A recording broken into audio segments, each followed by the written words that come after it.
அண்மை செய்தி. சென்னை உயர்நீதிமன்றத்திற்கு 19 பேரை நீதிபதிகளாக நியமிக்க உச்சநீதிமன்ற கொலிஜியம் தற்போது ஒப்புதல் வழங்கியிருக்கிறது. அண்மை செய்தியாக நாம் பார்த்துக் கொண்டிருக்கிறோம். இது குறித்த கூடுதல் விவரங்களை செய்தியாளர் கிருஷ்ணமூர்த்தி வழங்க நாம் கேட்கலாம். வணக்கம் கிருஷ்ணமூர்த்தி. தற்பொழுது 19 பேரை நியமிக்கும் பொழுது உயர்நீதிமன்றத்தின் நீதிபதிகள் எண்ணிக்கை எவ்வளவாக உயர வாய்ப்பு இருக்கு? கூடுதல் விவரங்கள். வணக்கம். சென்னை உயர்நீதிமன்றத்திற்கு 19 பேரை நீதிபதியாக நியமிக்க உச்சநீதிமன்ற கொலிஜியம் தற்போது ஒப்புதல் ஒன்றை அளித்திருக்கிறது. சென்னை உயர்நீதிமன்றத்திற்கு அனுமதிக்கப்பட்ட 75 நீதிபதிகள் பணியிடங்களில் 23 நீதிபதி பணியிடங்கள் தற்போது காலியாக இருக்கிறது.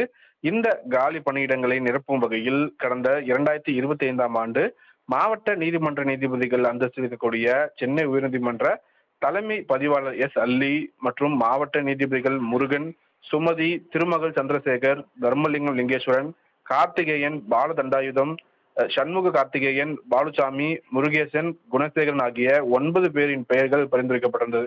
இதே போல வழக்கறிஞர்கள் என் ரமேஷ், ஜி கே முத்துக்குமார், ராஜேஷ் விவேகானந்தன், சங்கர் நாராயணன் ரவிக்குமார், நாகராஜன் திலீப் குமார், மனோகரன், கிருஷ்ணசாமி, ரஜினேஷ் பதி